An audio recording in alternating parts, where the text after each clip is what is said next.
Hello and welcome back to our YouTube channel. उम्मीद करता हूं कि आप सभी फिट एंड फाइन होंगे। तो जैसे मैंने आपको पहले ही ये इन्फॉर्मेशन प्रोवाइड की थी कि 15 अक्टूबर से हम सीरीज़ करने वाले हैं, एक नई सीरीज़ जिसमें हम मेनली डिस्कस करेंगे स्टेटमेंट बेस्ड क्वेश्चंस। और आप सबको पता है कि कितने इंपॉर्टेंट होते हैं ये स्टेटमेंट एग्जाम्स, क्योंकि जेके एसएसबी ने अब अपनी क्या पैटर्न चेंज की है। वो सब ज़्यादा क्वेश्चन अब स्टेटमेंट बेस्ड पूछता है अपने क्वेश्चन में, ठीक है। और ये सीरीज़ बहुत ही इंपॉर्टेंट है जेके एसएसबी के हर एग्ज़ाम के लिए, ठीक है। बहुत ही इंपॉर्टेंट है, मैं इसकी इंपॉर्टेंस बता नहीं सकता हूँ, ठीक है। इसलिए आपको करना क्या है, तो आप इस जो ये वीडियो सीरीज़ है, इसका आज ये फर्स्ट वीडियो है। जितने भी वीडियोज़ इसके आएंगे उन पे मैक्सिमम नंबर ऑफ़ शेयर्स होने चाहिए, मैक्सिमम नंबर ऑफ़ शेयर्स। देखो, जितनी इंपॉर्टेंट सीरीज़ ये आप लोगों के लिए है, ठीक है, क्योंकि स्टेटमेंट बेस्ड क्वेश्चन है इसमें, और उतनी ही सीरियस या उतनी ही वैल्यूएबल आपका शेयर मेरे लिए है, ठीक है। जितना ज़्यादा ये वीडियोस शेयर होंगे उतना ज़्यादा लोग कनेक्ट होंगे हमारे साथ, और उतने ज़्यादा हम क्या बेस्ट कंटेंट आपके साथ शेयर करने वाला है इन फ्यूचर। मुझे कोई भी, ठीक है, कोई भी आप कहो कि पेड कोर्स में लॉन्च नहीं करने वाला हूँ। जितना भी मैं पढ़ाऊँगा वो सिर्फ यूट्यूब पे फ्री होगा, लेकिन ये फ्री आपके लिए इतना इम्पॉर्टेंट है। आप मान के चलो कि ये फ्री कंटेंट है ना, ऑफ कोर्स, और बढ़िया कंटेंट मैं आपके साथ शेयर करने वाला हूँ। और ये फ्री कंटेंट आपका जो फ़ी है वो मानो एक शेयर है, शेयर, लाइक एंड कमेंट, ये आपके लिए फ़ी होगा, ठीक है। क्योंकि मुझे पता है कि बहुत सारे ऐसे बच्चे होते हैं जो पेड कोर्स नहीं ले पाएंगे, इसलिए मैंने सिर्फ जीएस पे फोकस किया है, क्योंकि जीएस बहुत ज़्यादा वास्ट है जो ज़्यादा बच्चे क्या नहीं पढ़ पा रहे हैं। इसलिए मैं एडिशनल फैक्ट्स भी शेयर कर रहा हूँ आप लोगों के साथ, ठीक है।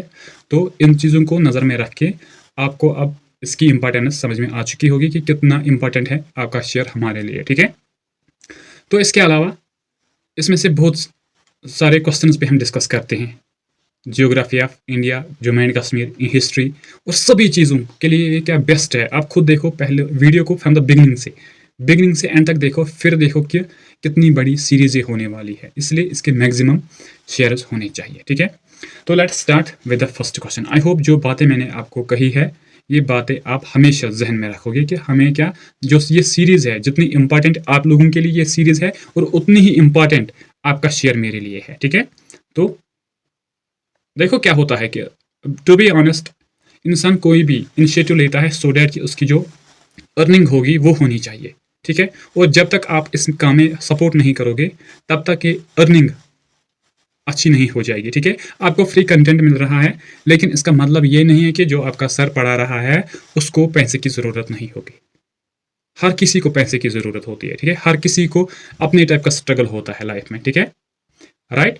तो यही बेहतर है कि आप अब इन वीडियोस को अपने दोस्तों के साथ शेयर करो, ठीक है, सो डैट बहुत सारे लोग हमारे साथ जुड़ जाएं, ठीक है। तो चलो आ जाओ अपने पहले क्वेश्चन पे, ठीक है। तो फर्स्ट क्वेश्चन क्या है? First question is which of the following statement is are correct. इनमें से कौन सा एक स्टेटमेंट करेक्ट है?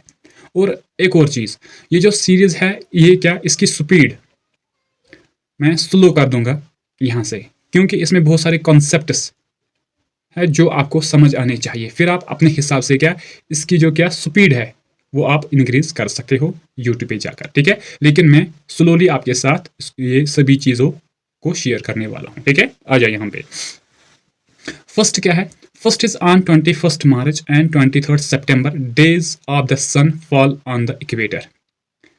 डायरेक्ट रेज, नॉट डेज, ठीक है। Direct rays of the sun fall on the equator. देखो ये जो दो डेट्स यहाँ पे दिए गए हैं, 21 मार्च एंड 23 सितंबर। देखो यहाँ पे डेट 21 भी हो सकता है, 22 भी और 23 भी।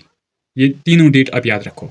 यहाँ पे भी 23 सितंबर भी हो सकता है, 22 सितंबर भी हो सकता है एंड 21 सितंबर भी हो सकता है। तो यहाँ पे कंफ्यूज नहीं होना है, ठीक है। ये तीन डेट्स आ सकते हैं ना। ये डेट्स, ये जो दो डेज है इनको हम कहते हैं days of equinox, days of equinox. ये इक्विनॉक्स का मतलब क्या है? क्योंकि ये दो डेज हैं, ये जो दो डेज उनमें जो जो नाइट होती है वो सेम होती है डे से, ठीक है। Equal night and equal day. और इससे ज्यादा इंपॉर्टेंट क्या है, इस दिन, इन दो दिनों में जो सन है उससे जो लाइट, सनलाइट निकलती है वो डायरेक्ट पड़ जाती है इक्वेटर पे, इक्वेटर पे, डेट इज 0 डिग्री। तो वही हमारा फर्स्ट स्टेटमेंट है, डेट इज ये सही स्टेटमेंट है, ठीक है। Next is during the equinox neither of the poles is tilted towards the sun. देखो ये हमारी सपोज हमारी अर्थ है, इसमें एक तो है नॉर्थ पोल, एक तो है साउथ पोल, और यहाँ पे सन इस पोजीशन पे होता है, ठीक है। ये मानो आप इक्वेटर, यहाँ पे सन इस पोजीशन पे होता है क्योंकि डायरेक्ट सनलाइट इक्वेटर पे होती है। डेट मीन ये जो साउथ पोल और नॉर्थ पोल है ये इस दिन इसके ओर टिल्ट नहीं होते हैं, ठीक है। इस टाइम पे इसके ओर टिल्ट नहीं होते हैं, तो ये स्टेटमेंट भी सही है, ठीक है। नेक्स्ट पे आ जाओ। Next is during the equinox the whole earth experiences equal days and equal nights. ये बात मैंने आपको पहले ही बताया है कि ये जो डेज ऑफ इक्विनॉक्स होते हैं उस टाइम पे क्या इक्वल डेज और इक्वल नाइट्स होते हैं, और ईयर में 2 डेज ऑफ इक्विनॉक्स होते हैं, डेज ऑफ इक्विनॉक्स। तो ये बात आपको समझ आई है, ठीक है। डेट मीन्स ये तीनों स्टेटमेंट क्या है, ये तीनों स्टेटमेंट करेक्ट है, 1, 2 एंड 3, ठीक है। अगर आपको लग रहा है कि स्पीड थोड़ा कम है तो आप अपने हिसाब से यूट्यूब पे एडजस्ट कर सकते हो, ठीक है, क्योंकि कंसेप्ट समझना सबसे ज़्यादा इंपॉर्टेंट है इस वीडियो सीरीज में, ठीक है। क्योंकि बहुत सारे यूट्यूब चैनल्स पे आपने देखा होगा सिर्फ आंसर किए जा रहे हैं तो आगे भाग जाओ। मैं ऐसा नहीं करने वाला हूँ। जितने भी एडिशनल फैक्ट्स होते हैं या कहीं पे कंसेप्ट होता है, मैं 100% अपनी तरफ से कोशिश करूंगा कि ये कंसेप्ट आपको समझ आना चाहिए, ठीक है। आ जाओ नेक्स्ट पे। Next is sir Charles Wood who drafted the education dispatch of 1854 was then. देखो 1854 में, पहले यहाँ पे समझेंगे, ठीक है। एक वुड्स डिस्पैच आया था, वुड्स डिस्पैच, और इसका जो ड्राफ्ट है वो प्रिपेयर किया था सर चार्ल्स वुड ने, ठीक है।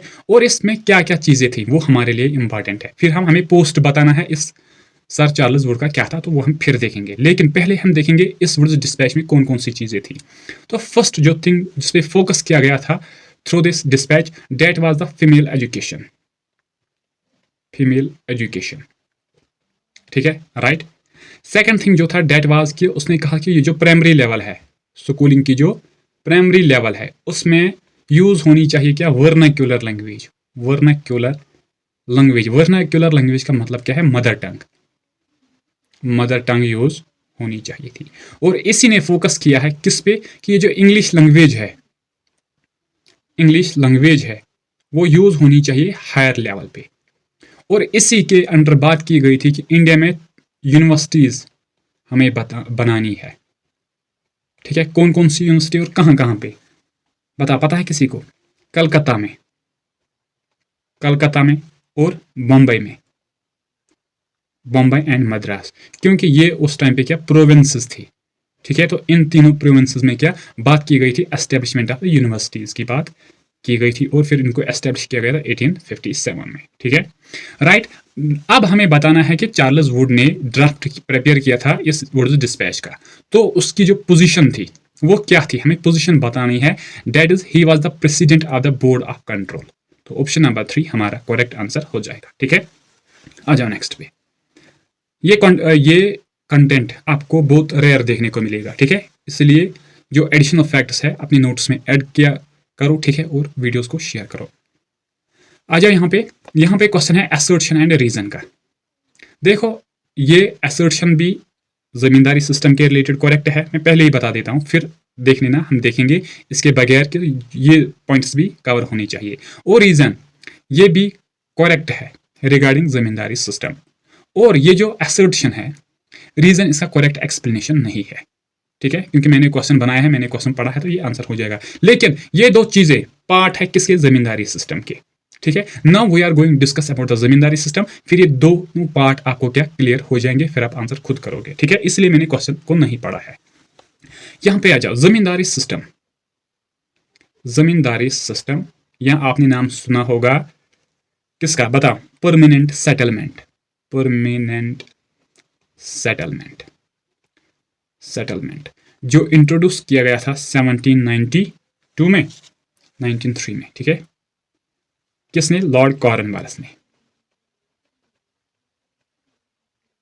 देखो इस सिस्टम में क्या किया गया था, ऑलरेडी आपको पता है कि जो ईस्ट इंडिया कंपनी थी, ईस्ट इंडिया कंपनी थी, वो यहाँ पे रूल कर रही थी, और वो लोगों से क्या टैक्स लेती थी, रेवेन्यू लेती थी, ठीक है। ये दो चीजें वो क्या एक्वायर कर रही थी from the local peoples of the India. और लोकल पीपल्स कौन थे, पीजेंट्स थे, फार्मर्स थे, ठीक है, वो लोग जो मेनली डिपेंडेंट थे एग्रीकल्चर पे, और ये कंपनी भी टैक्स ले रही थी, रेवेन्यू ले रही थी लोगों से, ठीक है। अब इस कंपनी ने क्या किया है, उन्होंने एक न्यू सिस्टम इंट्रोड्यूस किया जिसको हम कहते हैं ज़मींदारी। और इस ज़मींदारी के तहत सपोज यहाँ पे समझो ये ईस्ट इंडिया कंपनी है और ये कोई ज़मींदार है। अब इस कंपनी को क्या टैक्स कलेक्ट करना है इन ज़मींदार से, तो उन्होंने बीच में से कुछ पर्सनस को अपॉइंट किया, बीच में से कुछ पर्सनस को अपॉइंट किया किस चीज़ के लिए, कि आप क्या हमारा जो रेवेन्यू है वो कलेक्ट करो, रेवेन्यू कलेक्ट करो। और इन पर्सनस को हम कहते थे क्या, लैंडलॉर्ड्स, लैंडलॉर्ड्स या जमींदार्स, जमींदार्स। तो बात हो गई, इनको अपॉइंट किया गया था। नाउ ये जो रेवेन्यू कलेक्शन था, सपोज कि एक फार्मर के पास हमने 100 रुपीज़ क्या रेवेन्यू कलेक्ट किया है, सपोज एग्जाम्पल से समझेंगे, और ये जो 100 का जो एक हिस्सा है डेट मीन्स 10 रुपीज़, वो मिलेंगे इस रेवेन्यू कलेक्ट करने वाले को, जो कलेक्ट कर रहा है, जो जमींदार है या लैंडलॉर्ड है, ठीक है। और 90 रुपीज़ जो है वो कंपनी को उसको देने हैं। ये हमारा स्टेटमेंट सेकंड है। मैंने पहले ही कहा रीजन में जो कहा गया वो यही है, ठीक है, इसलिए मैंने पहले ही कहा हम यहाँ पे आएंगे, तो ये रीजन हमारा करेक्ट है, ठीक है। नाउ यहाँ पे देखो कि कुछ ये जो जमींदार थे वो बहुत ही चालाक थे, ठीक है। उन्होंने क्या किया, उन्होंने कहा कि उन्होंने इन लोगों को, ये जो पीजेंट्स एंड जमींदार थे, ठीक है, उनको कहा कि आप ये ज़मीन क्या हमारे नाम कर दो। इसके उनको फ़ायदे थे क्योंकि कंपनी ने उनको एश्योर किया था कि हम आपसे टैक्स नहीं लेंगे, इसलिए ये गए इन लोगों के पास, आप ये करो कि आप अपनी प्रॉपर्टी हमें भेजो, ठीक है, हम आपको एक तो पैसे देंगे, ऊपर से फिर आप वर्क करो हमारे इन फील्ड्स पे, इससे क्या होगा, आपको टैक्स नहीं देना पड़ेगा। क्योंकि उस टाइम पे बहुत पुअर्टी थी, तो यहाँ के कुछ लोग हैं उन्होंने ये चीज़ एक्सेप्ट की है। डैट मीन्स ये जो ये वाले लोग हैं ये बन गए landless, landless labours, landless labours. और जिसकी वजह से ये क्या हुआ, ये जो लोग थे ये बन गए बिग जमींदार्स, बिग जमींदार्स, इनके पास बहुत सारी ज़मीन आ गई, लैंडलॉर्ड्स, बिग लैंडलॉर्ड्स, बहुत सारे पैसे आ गए इनके पास, ठीक है। तो यही एसर्शन में यही कहा गया है, अंडर जमींदारी सिस्टम जो है, रेवेन्यू कलेक्टर्स जो ये लोग हैं एंड अदर मिडलमैन जो इनसे ले रहे थे रेवेन्यू पीजेंट से, in revenue administration wire overnight converted into landlords. ये क्या हो गए, लैंडलॉर्ड्स में कन्वर्ट हो गए। ओवरनाइट का मतलब ये नहीं है कि एक या दो रात में, that means within no time, बहुत जल्दी, विद इन नो टाइम। अब मुझे लग रहा है कि आपको ये समझ आया होगा। तो that means A and R, मैंने पहले ही कहा ए भी करेक्ट है एंड आर भी करेक्ट है, लेकिन आर इसका करेक्ट एक्सप्लेनेशन नहीं है, तो ऑप्शन नंबर 4 हमारा करेक्ट आंसर हो जाएगा, ठीक है। देखो ये जो वीडियोस है ना, तभी पढ़ना जब आपको चाहत होगी कि हमें अच्छे से पढ़ना है, ठीक है। ये क्वेश्चन देख के भाग नहीं जाना है, ठीक है, राइट। और जो लोग भागते हैं ना, एग्जाम उनको खुद भगा देता है, ये याद रखना, क्योंकि कम्पिटिटिव एग्जाम है, कुछ भी पूछा जाएगा आपसे, ठीक है, राइट। अगर आपको लग रहा है, मैंने ये नहीं कहा कि मैं आपको फोर्स कर रहा हूँ कि आप पढ़ो, अगर आपको लग रहा है कि ना क्वेश्चन आने के चांसेस है, या एक्सप्लेनेशन राइट मिल रही है हमें, या चीज़ें ऐसे देखने को मिल रही हैं जो क्या हमारे जो कंसेप्ट है वो क्लियर होने लगे हैं, तो तभी बैठना, तभी वीडियोज़ को फुल देखना, ठीक है, राइट। कोई फोर्स नहीं मैं कर रहा हूँ कि आपके ऊपर, हाँ शेयर पे मैं फोर्स कर रहा हूँ, ठीक है, राइट, वो शेयर आपको करना ही करना है। आ जाओ नेक्स्ट पे। Next is consider the following statements. फिर से कुछ स्टेटमेंट्स हैं हमारे पास about the right to equality. Right to equality जो एक क्या है, हमारा फंडामेंटल राइट है, फंडामेंटल राइट है या कॉन्स्टिट्यूशनल राइट है, ठीक है, राइट जो डील करता है आर्टिकल 14 से 18 तक, ठीक है। तो इसके बारे में कुछ स्टेटमेंट्स हैं, हम फिर उनको देखेंगे। पहले the right to equality ensures equal access to public places. Right to equality क्या है, ये एक पर्सन को इक्वल एक्सेस दे रहा है हर किसी पब्लिक प्लेस पे, चाहे कोई भी बंदा हो, वो क्या जितना हक मुझे है किसी पब्लिक प्लेस पे जाना, उतना किसी और को भी है। ये स्टेट अब तक ये सही है। एंड प्रोहिबिट्स, और इसके अलावा ये हमें मना कर रहा है डिस्क्रिमिनेशन करने को based on religion, race, caste, sex और प्लेस ऑफ बर्थ। ये हमें ये आर्टिकल राइट टू इक्वालिटी, ये जो हमारा फंडामेंटल राइट है, ये सभी चीज़ें उसमें कही गई है। दैट मीन्स ये करेक्ट है, ठीक है। Next is the constitution allows for the implementation of special schemes and measures such as reservation in jobs and admissions to improve the conditions of the certain sections of society. ये जो हमारा constitution है, ये हमें अलो कर रहा है कि हमें इम्प्लीमेंट करने चाहिए, नए नए स्कीम्स लाने चाहिए, इंपॉर्टेंट मेजर्स हमें अडॉप्ट करने चाहिए जैसे कि रिजर्वेशन हमें जॉब्स में देनी चाहिए, एडमिशन्स में देनी चाहिए। क्यों? To improve the conditions of certain sections of people, क्योंकि जो हमारे बैकवर्ड पीपल्स है क्या, उनको सोसाइटी में क्या एक उनकी कंडीशन जो है वो ठीक हो जाए, उनकी जो इकोनॉमिक कंडीशन है वो ठीक होनी चाहिए, इसलिए रिजर्वेशन भी लाई जाती है एंड एडमिशन भी लाई जाती है। देखो, रिसेंटली आपने न्यूज़ में सुना होगा कि रिजर्वेशन के बारे में, यहाँ पे थोड़ा सा देखो। रिजर्वेशन ये किसी सेक्शन को दिया जाता है कि जो क्या होगा, एक तो बैकवर्ड होगा। बैकवर्ड यहाँ पे मतलब है कि जो इकोनॉमिकली बैकवर्ड होंगे, सोशली बैकवर्ड होंगे, उनको अपलिफ्ट करने के लिए रिजर्वेशन लाई जाती है। लेकिन राइट नाउ अगर हम यहाँ पे देखेंगे जम्मू एंड कश्मीर में ऐसे लोग हमें नहीं देखने, ऐसे लोग अवेलेबल नहीं है जो क्या इतने बैकवर्ड है कि वो पढ़ नहीं पाएंगे, क्योंकि आजकल रिसोर्सेज हर एक के लिए अवेलेबल सेम है, ठीक है। इसीलिए लोग अब जो एस्पेरेंट्स ये कर रहे हैं कि ये रिजर्वेशन खत्म होनी चाहिए। हालांकि ये सही भी है, क्योंकि कम्पिटिटिव एग्जाम है, ये हर किसी एक के लिए क्या सेम होना चाहिए।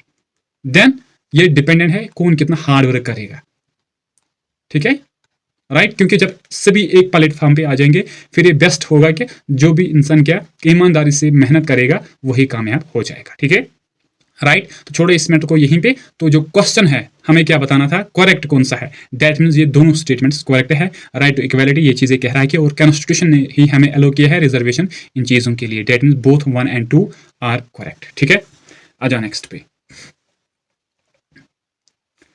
नेक्स्ट पे चलते हैं। आ जाओ नेक्स्ट क्वेश्चन क्या है। Next is under whose reign Jammu came to be known as Darul Aman or abode of peace. किसके रीजन, देखो whose reign of Jammu, Jammu का वो रूलर है, ठीक है, और उस रूलर के पीरियड को कहा गया है Darul Aman, that is the abode of peace. किसके रीजन को कहा गया था, बताओ, करो answer. That is the Ranjit Dev. ये जो रंजीत देव है ये रूलर है देव डायनास्टी का, रूलर ऑफ देव डायनास्टी। और ये जो देव डायनास्टी है इसको फाउंड किया था, एस्टैब्लिश किया था सूरज देव ने, सूरज देव ने 840 AD में। तो रंजीत देव ने रूल कहाँ से कब तक किया था, 1733 से 1782 में। और दारुल अमान किसने कहा था, बेसिकली ये लिखा गया है राजदर्शनी में, या राजदर्शनी में, जो किसने लिखी, ये एक हिस्टोरिकल बुक है जो गणेश दास वधेड़ा ने लिखी है, गणेश दास वधेड़ा ने लिखी है, ठीक है। तो ये चीजें इंपॉर्टेंट है, इनको याद रखो, ठीक है। आ जाओ नेक्स्ट पे। नेक्स्ट क्या है, consider the following statements regarding Pashmina shawl. Pashmina shawl के रिगार्डिंग कुछ इंपॉर्टेंट स्टेटमेंट्स है, तो हमें बताना है कौन सा करेक्ट है और कौन सा इनकरेक्ट है। Pashmina shawl, Pashmina wool comes from the under fleece of Changthangi goat found in Ladakh. देखो ये जो पश्मीना वूल है ये हम ऑब्टेन कर रहे हैं, एक स्पेशल टाइप ऑफ गोट है, स्पेशल टाइप ऑफ गोट है जिसको हम कहते हैं छेनथेंग गोट, ठीक है। और ये हमें कहाँ पे देखने को मिलते हैं, लद्दाख में। और इनको रेयर करने वाली एक कम्युनिटी है जिनको हम कहते हैं छेनथेंग कम्युनिटी, छेनथेंग कम्युनिटी। ये स्टेटमेंट हमारा सही है। Pashmina weaving in Jammu and Kashmir is done entirely by hand. और ये जो पश्मीना वीविंग है, इसको बनाने, पश्मीना वूल को पश्मीना शाल बनाने की जो ये प्रोसेस है ये सिर्फ हाथों से की जाती है, और इसका स्टीम लूम्स या मशीन का कोई कंट्रीब्यूशन है ही नहीं। ये स्टेटमेंट भी सही है, ठीक है। और इस पश्मीना शाल को मिला है क्या, geographical indication, that is the GI tag, इसको मिला है। बताओ कौन कौन सा स्टेटमेंट सही है, ये सभी स्टेटमेंट्स क्या करेक्ट है, that is the all of the above are correct, ठीक है, राइट। आ जा नेक्स्ट पे, क्या है नेक्स्ट क्वेश्चन, करो नेक्स्ट क्वेश्चन का answer. Next is consider the following statements. हमारे पास फिर से कुछ स्टेटमेंट्स हैं, उनको देखेंगे फिर हम उनका आंसर देखेंगे। First is natural resources are those drawn from the nature and used without much modification. Natural resources जो है ये हमें बेसिकली मिलते हैं नेचर से, राइट। ये स्टेटमेंट सही है। तो एग्जाम्पल अगर हम देखेंगे सोलर लाइट या सनलाइट जिसको हम कहते हैं, सॉइल, वेजिटेशन, वाटर, एयर, ये एग्जाम्पल्स है, ठीक है, राइट। या नेचुरल गैस, ठीक है, जो क्रूड फॉर्म में हमें देखने को मिलते हैं। तो ये सभी क्या नेचुरल रिसोर्सेज है, और हम इनको यूज़ कर रहे हैं विदाउट मच मॉडिफिकेशन, बहुत ज़्यादा चेंज करने के बगैर भी हम इनको अच्छे से यूज़ करेंगे। ये स्टेटमेंट सही है, ठीक है। एग्जाम्पल किसी की भी ले लो, सॉइल की ले लो, वाटर की ले लो, एयर की ले लो, ठीक है। तो इनको हम यूज़ कर रहे हैं क्या, विदाउट डूइंग मच मॉडिफिकेशन। तो ये स्टेटमेंट सही है, ठीक है। नेक्स्ट क्या है, next is the distribution of natural resources globally mainly depends on rainfall and temperature. देखो ये जो डिस्ट्रीब्यूशन ऑफ रेनफॉल है, sorry distribution of natural resources जो है, ये मेनली डिपेंडेंट होता है बहुत सारे फैक्टर्स पे, mainly depends on several factors, ये बहुत सारे फैक्टर्स पे। इसमें से जो फर्स्ट होगा डेट इज क्लाइमेट, क्लाइमेट, और नेक्स्ट इज टेराइन, टेरिन पे भी ये डिपेंडेंट है। एंड नेक्स्ट क्या होगा बताओ, टाइप्स ऑफ रॉक्स, इस पे भी डिपेंडेंट होगा। ठीक है, तो बहुत सारे क्या रीजंस है, बहुत सारे फैक्टर्स है जो रेस्पॉन्सिबल है किस नेचुरल रिसोर्स डिस्ट्रीब्यूशन के लिए, सिर्फ रेनफॉल और टेम्परेचर डिपेंडेंट नहीं है। डेट मीन्स ये स्टेटमेंट गलत है। All natural substances become resources only when their natural form has been changed. Next क्या कहता है, नेक्स्ट कहता है जो जितने भी नेचुरल सबस्टेंसेज हैं ये तभी रिसोर्स बन जाते हैं जब उनकी नेचुरल फॉर्म को हम क्या चेंज कर रहे हैं। तो ये स्टेटमेंट बिल्कुल गलत है। हाँ, बहुत सारों की होती है लेकिन सभी नेचुरल रिसोर्सेज की को जो रिसोर्सेज हैं उनके हम चेंज शेप नहीं कर सकते हैं। ठीक है, next is non renewable resources are those which have a limited stock. ये स्टेटमेंट सही है। Non renewable resources, non renewable resources, यहाँ पे आ जाओ। ये ऐसे रिसोर्सेज होते हैं जो एक तो होते हैं लिमिटेड, सेकंड चीज जो होता है ये क्या रिप्रोड्यूस नहीं होंगे, ये रिप्रोड्यूस नहीं होंगे, अगर होंगे भी तो it takes a lot of time, बहुत सारा वक्त उनको दोबारा फॉर्म होने में लग जाएगा। ठीक है, डेट मीन्स इनमें से कौन सा करेक्ट है, एक तो फर्स्ट है एक तो फोर्थ है। Now the question is how many statements, question is कि कितने स्टेटमेंट्स इनमें से करेक्ट है। That is the 2 statements. क्वेश्चन यहाँ से पूछा जाएगा कौन कौन सा है, डेट वाज 1 एंड 4 भी, 1 and 4 are the correct statements. ठीक है, आ जाओ नेक्स्ट पे, नेक्स्ट करो नेक्स्ट क्वेश्चन का answer. Next is which of the following statements regarding the renowned Sattriya dance is are correct. Sattriya dance, पहली बात है कहाँ पे हमें देख कहाँ पे परफॉर्म किया जाता है, डेट्स इन द आसाम में। और ये सत्रिया डांस जो है ये एक क्लासिकल डांस है। क्या है, क्लासिकल डांस है। और इंडिया में टोटल कितनी क्लासिकल डांसेस है, वो 8। ठीक है, राइट, वो आपको पता होंगे तो उनका नाम हम अभी नहीं देखेंगे, लेकिन इस सत्रिया के बारे में कुछ स्टेटमेंट्स है। ठीक है, उनको देखेंगे यहाँ पे। ठीक है, first is Sattriya is a combination of music, dance and drama. ये जो सत्रिया डांस है इसमें हमें देखने को मिलता है म्यूजिक भी, डांस भी एंड ड्रामा भी। बताओ ये स्टेटमेंट सही है। ठीक है, next is it is a centuries old living tradition of Vaishnavites of Assam. और ये लोग सबसे ज्यादा कौन कर रहे हैं सदियों से, डेट इज द जो लॉर्ड विष्णु के फॉलोवर्स है वो इसको कर रहे हैं आसाम में। तो ये स्टेटमेंट भी सही है।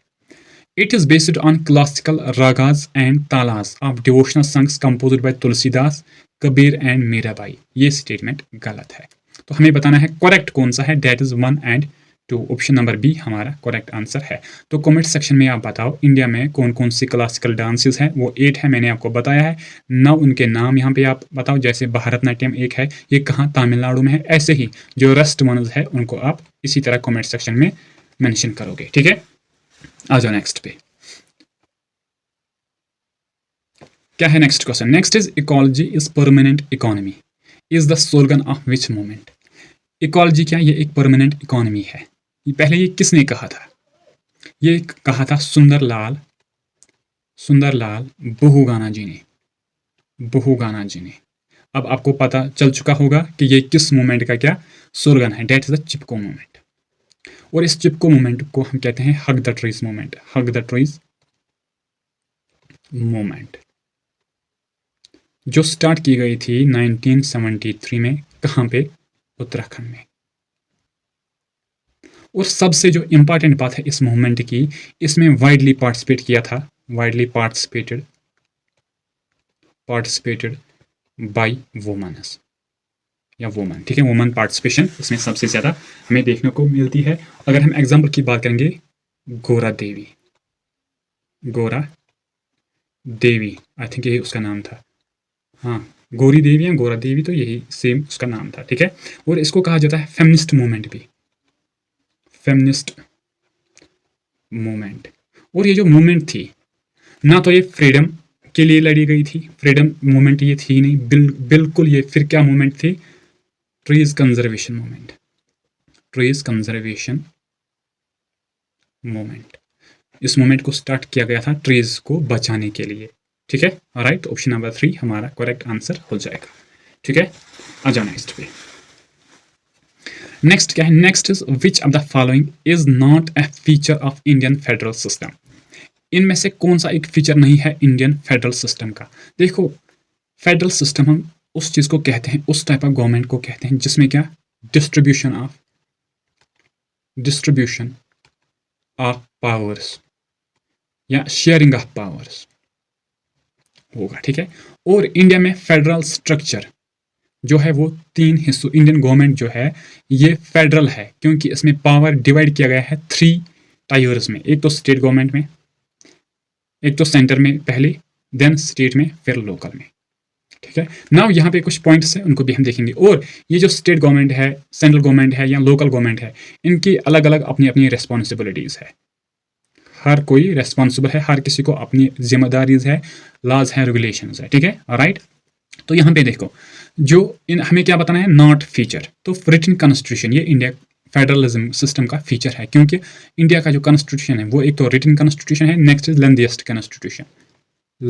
कॉन्स्टिट्यूशन। ठीक है, next is independent judiciary to settle dispute. Suppose government और पीपल के बीच में कोई इशू खड़ा हुआ है, ठीक है, तो इस इशू को हल करने के लिए, सेटल करने के लिए हमारे पास जुडिशरी है जो क्या है, इंडिपेंडेंट,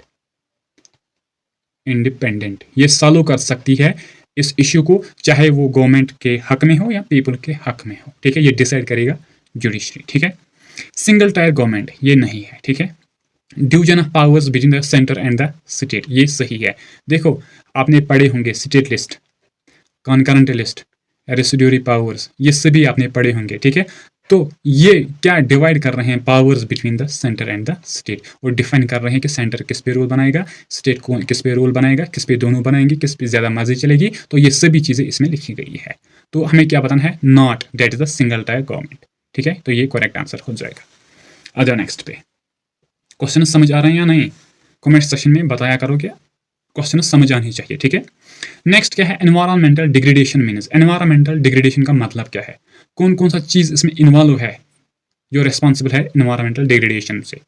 देखो, first is overall degradation of environmental attributes. Environmental attributes में कौन कौन से चीज़ आएंगे, पहले ये देखना है। एनवायरमेंटल एट्रीब्यूट्स में वो सभी चीज़ आएंगे जो पार्ट है एनवायरमेंट का। सपोज हम लेंगे एग्जाम्पल ले लेंगे नेचुरल रिसोर्सेज की। ठीक है, वो पार्ट फॉर्म करते हैं एनवायरमेंट के, या हम कहेंगे वेजिटेशन, ये भी एक इम्पॉर्टेंट फॉर्म करते हैं एनवायरमेंट के।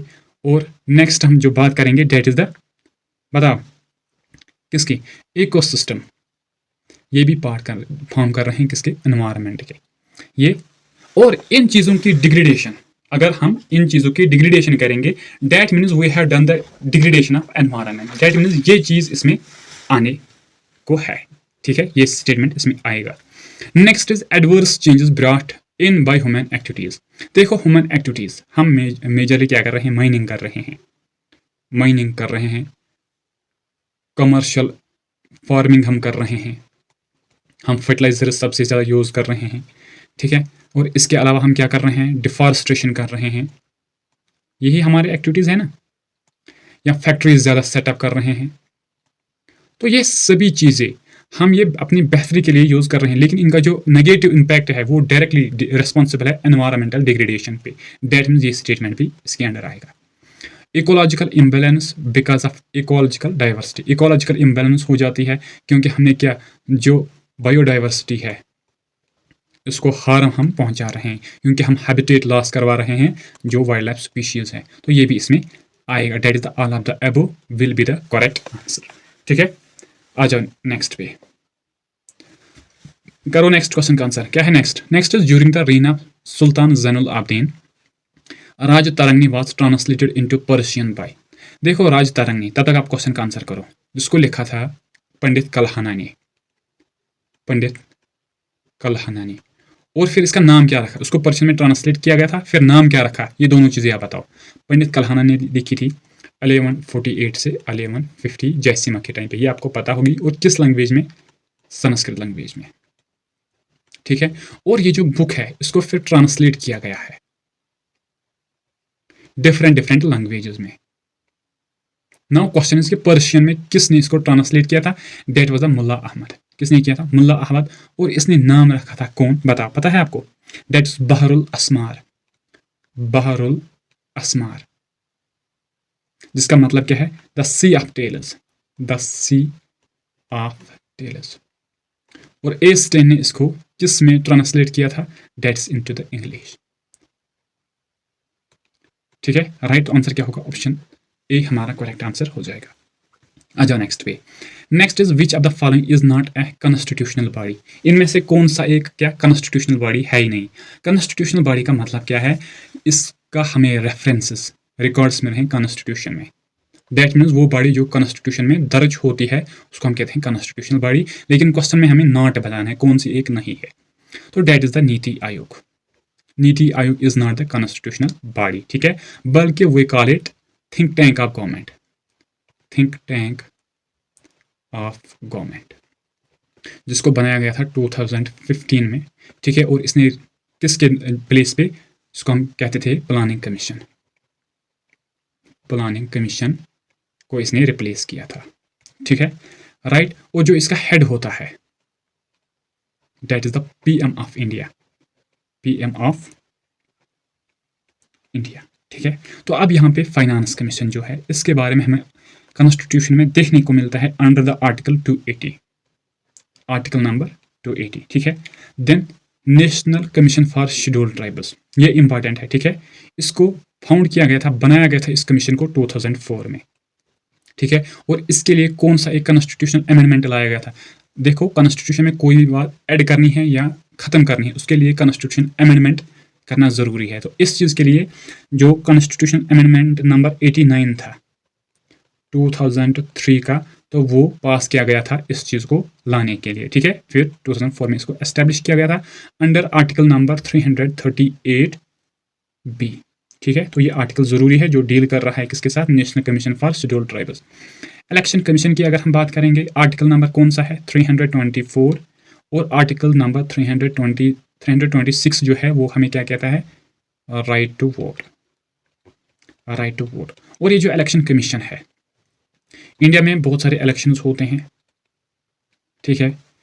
पीएम का ले लो, CM, that means legislative assemblies, Rajya Sabha, Lok Sabha, vice president, president, ये जितने भी इलेक्शंस होते हैं, ठीक है, जिसमें पीएम बन जाता है, सीएम फिर बन जाता है, तो ये सभी इलेक्शंस कंडक्ट करा रहा है election commission of India.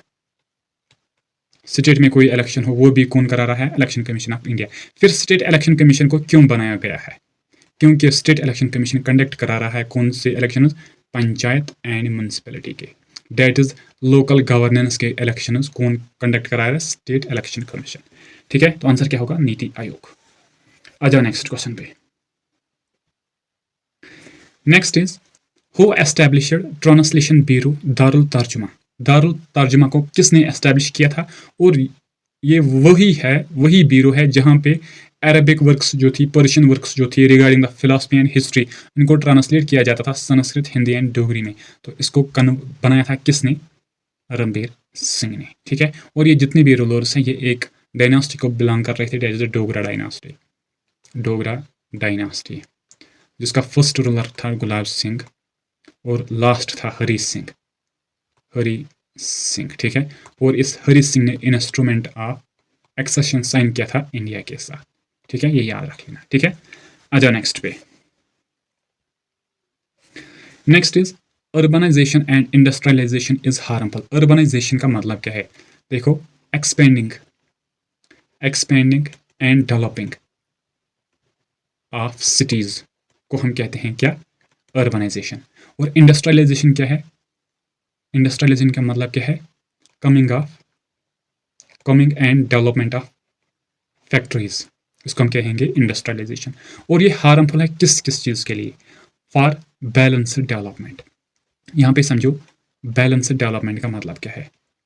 Balanced development that means that type of development जिसमें अराउंड डेवलपमेंट हो, चाहे वो एनवायरमेंटल स्फीयर हो, सोशल स्फीयर हो, इकोनॉमिक स्फीयर हो, ठीक है। इन स्फीयर्स में जो डेवलपमेंट होगा उसको हम कहेंगे अराउंड डेवलपमेंट या बैलेंस डेवलपमेंट। तो इससे नहीं होगा, क्योंकि अर्बनाइजेशन जितने हम करेंगे हमें फॉरेस्ट्स कट करने होंगे, जिससे डिफॉरेस्टेशन होगी। इंडस्ट्रियलाइजेशन जितना हम ज़्यादा करेंगे उससे क्या पोल्यूटेंट ज़्यादा निकलेंगे जो हार्मफुल है एनवायरनमेंट के लिए, तो ये नहीं होगा। ठीक है। एनवायरनमेंट एंड इकोलॉजी दोनों पे डायरेक्ट इम्पैक्ट हो जाएगा। फॉर बायोडाइवर्सिटी कंजर्वेशन तो इस पे भी इफेक्ट हो जाएगा। डेट मीन्स इस पे भी इफेक्ट होगा, इस पे भी और इस पे भी। That means all of the above हमारा करेक्ट आंसर हो जाएगा। ठीक है। आ जाओ नेक्स्ट पे। क्या है next question? Next is consider the following statements. कुछ स्टेटमेंट्स है। ठीक है। The first is the uneven distribution of population in different parts of the world is mainly due to varied characteristics of land and climate. देखो, जो हमें population distribution हमें देखने को वर्ल्ड में मिल रहा है, डिस्ट्रीब्यूशन ऑफ पॉपुलेशन जो हमें देखने को मिल रहा है वो अनइवन है। अनइवन का मतलब क्या है? कहीं पे ज़्यादा है, कहीं पे कम है। सपोज अगर हम एग्जांपल लेंगे, इंडिया में कितनी पॉपुलेशन है? हद से ज़्यादा। इसी तरह एंटार्क्टिका में कितनी है? नन पॉपुलेशन है। ये है ना अनइवन डिस्ट्रीब्यूशन है पॉपुलेशन का। लेकिन ये मेनली डिपेंडेंट है किस चीज़ से? ये होता है जो लैंड के कुछ कैरेक्टरिस्टिक्स होते हैं एंड क्लाइमेट के कुछ फीचर्स होते हैं। यहाँ पे समझो, सपोज कि लैंड की पहले हम एग्जांपल देंगे। लैंड एक प्लेस पे फर्टाइल है। नेक्स्ट प्लेस पे क्या है बताओ? बैरन है। बैरन लैंड या बंजर जिसको हम कहते हैं। ठीक है। फर्टाइल लैंड पे क्या होगा? क्रॉप्स, एग्रीकल्चर सबसे ज़्यादा यहाँ पे देखने को मिलेगा। ठीक है। और यहाँ पे एग्रीकल्चर हमें नहीं देखने को मिलेंगे। डैट मीन्स लोग क्या प्रेफर करेंगे? यहाँ पे रहना सबसे ज़्यादा प्रेफर करेंगे। डैट मीन्स लैंड की जो कैरेक्टरिस्टिक्स हैं वो डायरेक्टली रिस्पॉन्सिबल है अनइवन डिस्ट्रीब्यूशन ऑफ पॉपुलेशन। और क्लाइमेट की आप एग्जाम्पल समझेंगे। सपोज कोई प्लेस है यहाँ पे -80 क्या है? टेम्परेचर है। और कोई ऐसा प्लेस है जहाँ से बिटवीन 25 to 35 है। ठीक है। और ये जो माइनस वाला 80 है, कोई प्रेफर करेगा यहाँ पे रहने? नहीं, यहाँ पे बहुत सारे लोग रहने की कोशिश करेंगे। तो डैट मीन्स ये दोनों क्या मेजर फैक्टर्स है जो डिस्ट्रीब्यूशन ऑफ पॉपुलेशन में इम्पैक्ट डाल रहे हैं। तो ये स्टेटमेंट सही है। ठीक है। नेक्स्ट पे आ जाओ। Next is land degradation and desertification due to expansion of agriculture and construction activities are the major threat to the environment around the world. Land degradation किससे होता है? जो हम ज़्यादा फर्टिलाइजर्स यूज़ कर रहे हैं, जो हम ज़्यादा एस्टेब्लिशमेंट ऑफ फैक्ट्रीज वगैरह कर रहे हैं, वहाँ से पोल्यूटेंट्स निकल रहे हैं, उससे लैंड डिग्रेडेशन होता है। एंड डेजर्टिफिकेशन, जो हमने क्या किया है, डिफॉरेस्टेशन वगैरह हमने किया है, उससे क्या डेजर्ट लाइक यहाँ पे सिचुएशन होने लगी है। ठीक है। क्यों ये हम लोग कर रहे हैं? क्योंकि हम एग्रीकल्चर को एक्सपेंशन कर रहे हैं और कंस्ट्रक्शन की एक्टिविटीज़ हम ज़्यादा कर रहे हैं। और ये दोनों चीज़ें एक मेजर थ्रेट है किस चीज़ के लिए? एनवायरनमेंट के लिए अराउंड द वर्ल्ड। तो ये स्टेटमेंट सही है। ठीक है। नेक्स्ट पे आ जाओ। Next is regulated use of chemical fertilisers and checks on overgrazing can be used to conserve the land resources. अब अगर हमने क्या अपनी लैंड को बचाना है, पहले हम क्या करेंगे? हमारे पास जो केमिकल फर्टिलाइजर्स है उनको रेगुलेटेड यूज़ करेंगे, उनका जुडिशियस यूज़ करेंगे, कम से कम उनका यूज़ करेंगे।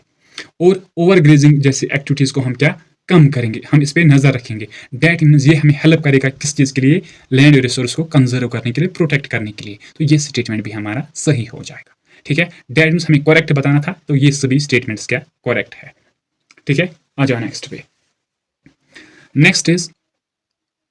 Next is consider list 1 and list 2। हमारे पास दो लिस्ट है। लिस्ट 1 में कुछ नेम्स है, लिस्ट 2 में उनके कुछ वर्क्स है। ठीक है। या उनको रिलेटेड कुछ स्टेटमेंट्स है। हमें क्या देखना है? Which among the following pairs are correctly matched. इनमें से कौन सा एक पेयर करेक्ट है, कौन सा पेयर करेक्ट है? तो पहले है लॉर्ड मायो जो रह चुका है क्या वाइसरॉय ऑफ इंडिया। ठीक है। इसके बारे में क्या स्टेटमेंट दिया गया है? Beginning of the system of state railways. देखो, जो रेलवेज स्टार्ट की गई थी डलहौजी के टाइम पे। ठीक है। और जो स्टेट रेलवेज का सिस्टम है उसको किसने क्या किया था? शुरू किया था 1870 में। तो लॉर्ड मायो जी ने ये काम की थी। That is the first statement, first pair is correctly match. Next is Northbrook के टाइम पे प्रिंस ऑफ वेल्स आया था इंडिया में 1921 में, और इस टाइम इंडिया में नॉन कॉपरेशन मूवमेंट यहाँ पे चल रही थी। ये स्टेटमेंट भी सही है। ठीक है। नेक्स्ट इज लॉर्ड लिटन उसके टाइम पे दिल्ली दरबार सजाया गया था 1876 में, और उसने क्या, जो क्वीन विक्टोरिया उसने क्लेम किया था I am the empress of India. ठीक है। तो ये स्टेटमेंट भी सही है। Lord Ripon first census takes place in India. देखो क्या हुआ था। अगर हम बात करेंगे फर्स्ट सेंसस की, ये इंपॉर्टेंट है, फर्स्ट सेंसस की, वो बेसिकली मायो के टाइम पे ही हुई थी। फर्स्ट सेंसस 1872 आई थिंक यही डेट है, ठीक है, इसको देख लेना। लेकिन ये जो फर्स्ट सेंसस थी, दिस वाज इनकम्प्लीट, ये कंप्लीट नहीं हो पाई थी, ठीक है। और इसलिए हम फर्स्ट सेंसस जो कंप्लीट सेंसस हुई थी वो हुई थी लॉर्ड रिपन के टाइम पे, लॉर्ड रिपन के टाइम पे 1882 में, ठीक है। तो ये होगा हमारा करेक्ट कंप्लीट, ठीक है। और लॉर्ड रिपन को और किस चीज़ के लिए आप जानते हो, that the Ilbert bill, Ilbert bill 1883, ठीक है, ये याद आएगा आपको, आई होप। तो डेट मीन्स ये स्टेटमेंट भी क्या, ये पेयर भी करेक्ट है। तो करेक्टली मैच कौन कौन सा है, ये सभी करेक्टली मैचड स्टेटमेंट्स है, ठीक है, राइट। आ जाओ नेक्स्ट पे। आई थिंक इतने ही क्वेश्चन है आज हमारे इस क्लास में। तो फ्रेंड्स नाउ आपको करना क्या है, आपने वीडियो देखा है, आपको बिगिनिंग से एंड तक देखना है। और इम्पॉर्टेंट क्या है कि जितने भी एडिशनल फैक्ट्स है उनको याद रखो, नोट्स में राइट डाउन करो, ठीक है। तो क्वेश्चन इसी तरह आते हैं एग्जाम्स में, लेकिन हम क्या कर रहे हैं, हम सिर्फ क्वेश्चन को देख के फिर भाग जाते हैं। ये नहीं करना है, पढ़ना है, क्योंकि कम्पिटिटिव एग्जाम है, कुछ भी पूछा जाएगा, डेप्थ से आप क्वेश्चन पूछे जाते हैं। जितने भी एडिशनल फैक्ट्स होते हैं राइट डाउन करो अपने नोट्स में, रिवाइज करो उनको कम्प्लीटली, और सबसे ज़्यादा अपने दोस्तों के साथ चैनल को शेयर करो, वीडियो को शेयर करो। ऑलरेडी मैंने आपके साथ ये कहा है कि जितना इंपॉर्टेंट है वीडियोस आपके लिए है, वीडियो लेक्चर आपके लिए इंपॉर्टेंट है, उतना ही इंपॉर्टेंट मेरे लिए तुम्हारा शेयर है, लाइक है एंड कमेंट है, ठीक है। तो thank you so much. I hope अब आप ये वीडियोस अपने दोस्तों के साथ सबसे ज़्यादा शेयर करोगे, ठीक है। आई होप, मुझे पता है कि बहुत सारे लोग कर रहे हैं, लेकिन जो नहीं कर रहे थे, आप वो भी इन वीडियोस को अपने दोस्तों के साथ शेयर करेंगे। तो thank you so much, have a great day.